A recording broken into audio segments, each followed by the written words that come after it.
A forgotten artifact lies in pieces on a planet far from Earth.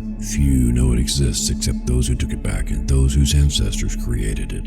4 young people are thrown into a race against emissaries of the gods to find its pieces. Mistrust, greed, and magic are tangled in an endless web. What will the fate be of the universe once it is found and reassembled? Get Scepter of the Gods, The Rod of Truth now on Amazon, and get wrapped up in the saga that will not let you go.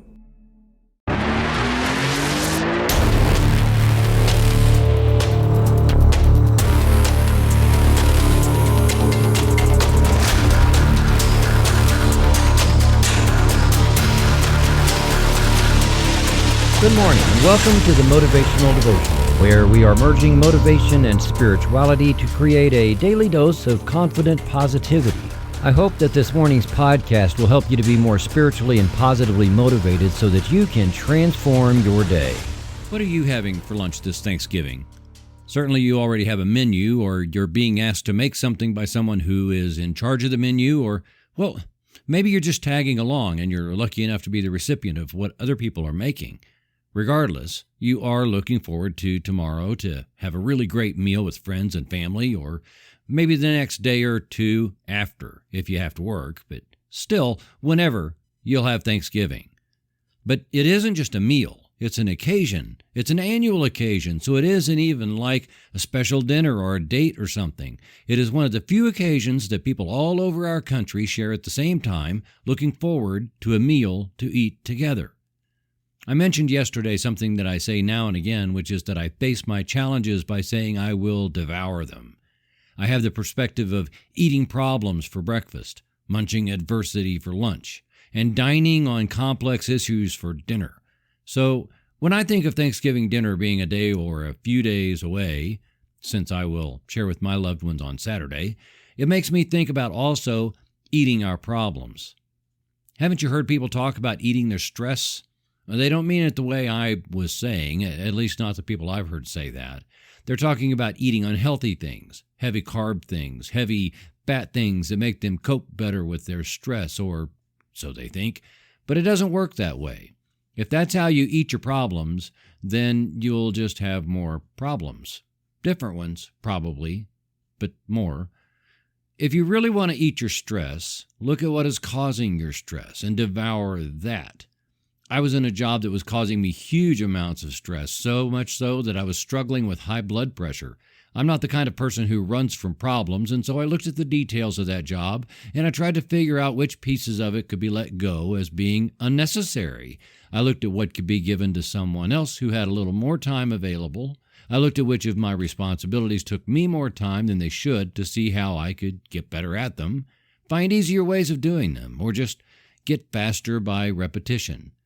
I hammered away at those kinds of learning processes for over a year before I finally realized that the corporate expectations just weren't realistic for what had to be done to get the job done right.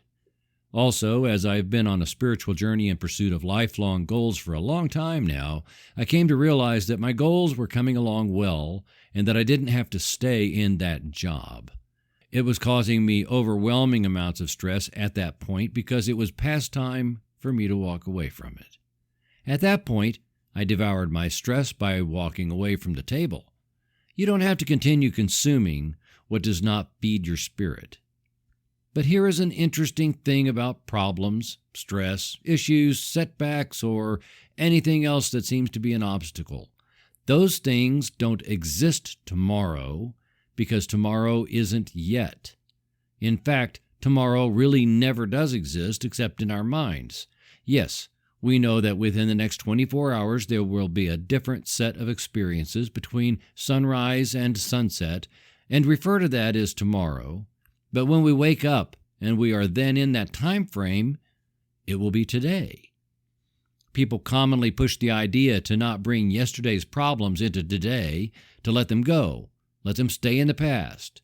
But that's kind of hard if yesterday's problems are things like labor shortages, unemployment, property damage, contract disputes. You get the idea. Sometimes yesterday's problems are still things that need to be dealt with today, and people can too easily fall into the mindset that it's all negative and just more ick to deal with. Life can be really hard and not much fun if we feel like we are constantly feeding today with yesterday's problems.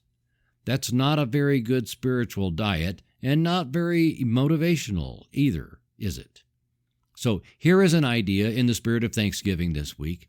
Let's take today and feed it to tomorrow. Now, you're guaranteed to be thinking I'm nuts and I lost it because I just said it was negative and hard to feed today with yesterday's problems. Besides, doesn't the old fable teach to not put off till tomorrow what can be done today? True.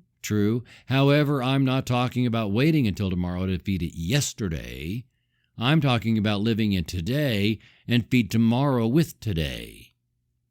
You still don't see the difference, I'll bet. So let's go back to the Thanksgiving meal. Let's say that you're the one with the big responsibility this year. You are the one who is going to prepare and serve up the most awesome golden brown bird that everyone will be talking about for not just months, but for years to come. And next year they will demand that you're the one to make it, and bammo, you knock it out of the park again next year and following, because you learned how to simply nail it time after time. That's the big deal that can either make or break a Thanksgiving meal, isn't it? That's the thing you've got to get right, and you don't get a do-over. Pardon the pun, but if the turkey is fouled up, there is no running out for another and starting over. So you prepare. You watch a lot of YouTube. You watch how Martha does it. You watch episodes of Emerald, Alton Brown, and Bobby Flay. You hit website after website, and you level up your skills. You do as much prep as the football teams getting ready to play the same day. Your Thanksgiving meal comes, and you nail it, and you celebrate. So tell me, did that happen by accident?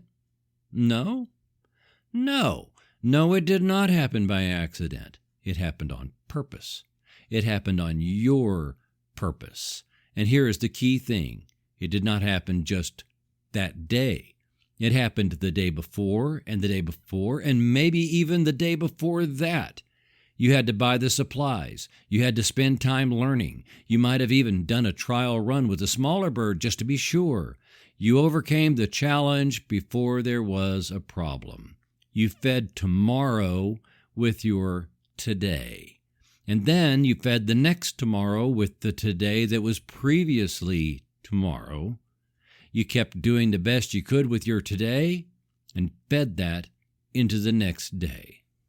With all those problems I mentioned before, every one of them can be less stressful or even eliminated if you take them on today with a positive mindset and treat each one of them like a prize-winning Thanksgiving turkey and just nail it. Yes, people can be difficult. Yes, there are situations that are complicated. Yes, there are times when we feel overwhelmed. But if we take every single thing that is handed to us and treat it the same way we would prep to nail the perfect Thanksgiving meal, we will devour our stress by feeding it to tomorrow proactively. And then waking up with it being today and feeding that today to the next tomorrow, and we will find that we have joined the Clean Your Plate Club. At that point, you will truly be thankful. At that point, you will have no doubt that all of creation is conspiring in your favor, and you will know that the universe always has your back. Guy Fieri once said, "You have to be confident in who you are and what you're doing. Of course you try to evolve. I would never tell you, today is the best I will ever be.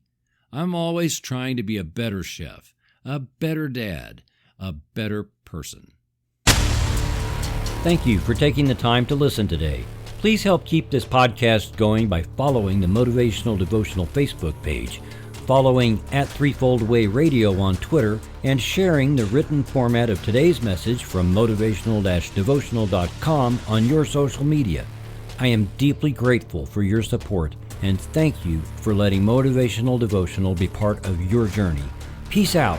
See you tomorrow.